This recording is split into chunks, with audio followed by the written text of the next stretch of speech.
Kamusta kayo? Pag-uusapan natin ngayon ang isang kwento na nangyari noon pa tungkol sa isang desisyon na sobrang hirap gawin. Alam nyo, ito isang kwento tungkol sa katapangan, pero tungkol din sa takot at kung paano ang isang maling pagpili ay pwedeng magbago ng lahat. Diba? Minsan nararamdaman natin yan. Yan yung tinatawag na peer pressure. Yung feeling na parang kailangan mong sumabay sa ginagawa ng barkada o ng karamihan kahit na alam mo hindi yun tama. Well, ang kwento natin ngayon ay tungkol siguro sa pinakamatinding peer pressure na nangyari sa buong kasaysayan. Okay, simulan na natin. Isipin nyo to ha, nasa isang malaking bulwagan tayo. At doon, may isang napakamakapangyarihang Romanong gobernador. Ang pangalan niya ay Poncio Pilato. At malapit na niyang makilala ang isang bilanggo na, well, iba sa lahat na nakilala na niya. So, itong si Pilato, medyo mainit siguro ang ulo. Ang aga-aga, ginising siya para lang harapin ang problemang to. Ang nasa isip niya, okay, isang delikadong kriminal to, tapusin na natin agad. Pero grabe, magugulat siya sa makikita niya. Kasi pagharap niya sa bilanggo, hindi ito mukhang kriminal. Si Jesus pala yon. At yung itsura niya, sobrang kalmado, walang takot, walang bahid ng kahit anong kasalanan. Sabi siguro ni Pilato sa sarili niya, teka, iba to, hindi siya tulad ng iba. So, ano ba yung kaso laban kay Jesus? Dito natin makikita kung gaano kalaki ang pagkakaiba ng mga paratang sa katotohanan. Dahil sa inggit ng mga pinuno noon at dahil wala talaga silang makitang kasalanan niya, gumawa na lang sila ng mga kwento. Pinalabas nilang kalaban siya ng gobyerno para lang mapurusahan siya. Dito na ngayon nagsimula ang malaking problema ni Pilato. Kasi sa puso niya, sa isip niya, alam niyang walang kasalanan si Jesus. At dahil doon, nalagay siya sa isang sobrang hirap na sitwasyon. Ito yung pinakadilema niya. Sa loob, kaharap niya si Jesus na alam niyang inosente. Pero sa labas, nako, ang ingay. May isang malaking crowd, isang madla, nagalit at sumisigaw. So kailangan niyang mamili. Gagawin ba niya ang tama? O susundin niya ang gusto ng marami? 3 beses niyang sinubukang takasan ang desisyon na to. Parang naghanap siya ng escape route.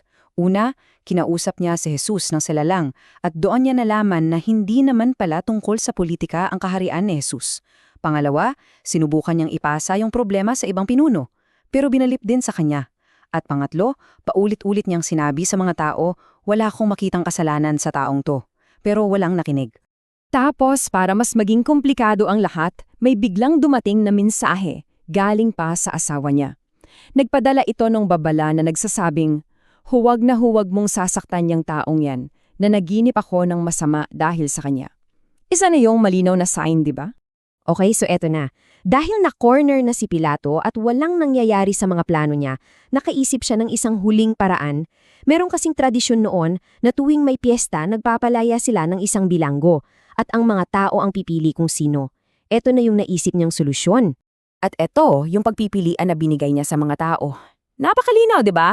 Sa isang panig, si Jesus ang manggagamot, ang guro, ang walang kasalanan. Sa kabilang panig, si Barrabas, isang kilalang rebelde at mamamatay tao. Sa isip ni Pilato, sigurado, si Jesus ang pipiliin nila. Sino man namang hindi? Pero, grabe, laking gulat niya. Iba ang isinigaw ng mga tao. Iisang boses silang lahat? Si Barrabas! Palayain mo si Barrabas! Isipin nyo na lang yung ingay, yung galit. Lahat sila nagkakaisa sa isang maling-maling desisyon. Hindi makapaniwala si Pilato. Parang, seryoso ba kayo? Desperado na siya, kaya nagtanong siya ulit.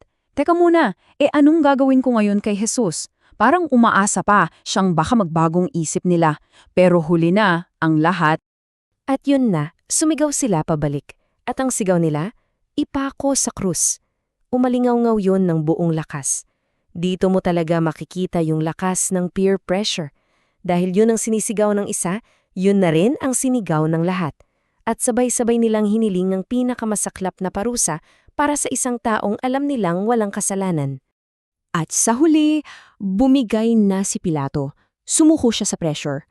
Pinili niya ang kanyang trabaho, ang kanyang kasikatan, ang kanyang sarili, kesa sa gawin kung ano ang tama.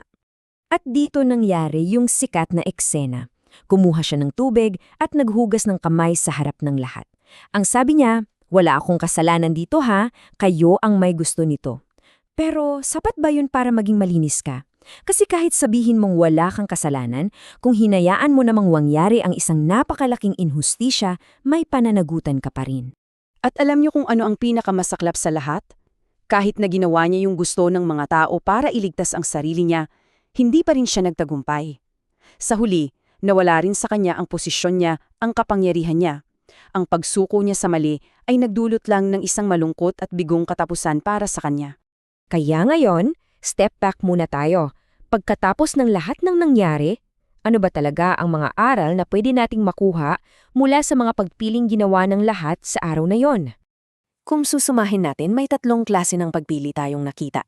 Andyan si Jesus, kahit anong pressure ang ibinato sa kanya, nanatili siyang matatag sa tama. Andyan si Pilato, nagpadala sa takot. At andyan yung madla, sumunod lang kung saan umiihip ang hangin, kung sino ang mas malakas sumigaw. At ito ang isa sa pinakamahalagang aral dito. Ang tunay na katapangan, minsan hindi yung pinakamalakas sumigaw o makipag-away. Ang tunay na lakas, tulad ng ipinakita ni Jesus, ay yung pananatiling kalmado at pagpanig sa tama kahit na ang buong mundo pa ang kalaban mo. At yung nangyari naman kay Pilato at sa mga tao, isa yung malaking paalala para sa ating lahat. Ang pagsunod sa mali para lang maging sikat o para lang makaiwas sa gulo ay laging may kapalit. Sa huli, ang pagpili ng tama, kahit na ito pa ang pinakamahirap gawin, ang siyang tunay na mahalaga. Kaya ang tanong na iniiwan sa atin ng kwentong ito ay para sa atin mismo. Sa buhay natin, sa eskwelahan man o kasama ang mga kaibigan, darating at darating ang mga pagkakataon na kailangan nating mamili. Kapag tayo na ang nahaharap sa pressure, anong gagawin natin? Sana palagi nating piliin ang landas ng katapangan at hindi ng takot.